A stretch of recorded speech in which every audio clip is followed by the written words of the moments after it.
What's the meaning of alphorn?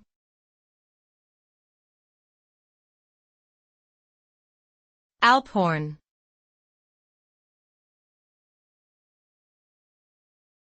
Alphorn.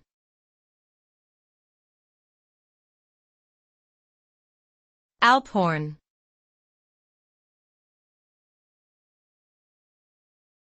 Alphorn.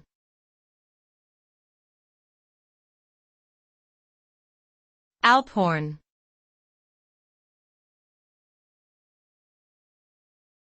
The alphorn is a traditional Swiss musical instrument made of wood and used for communication over great distances. It is long and straight with a curved end, producing deep and resonant tones when played. Historically, it was used by alpine herders to signal to each other and communicate information across vast mountain ranges.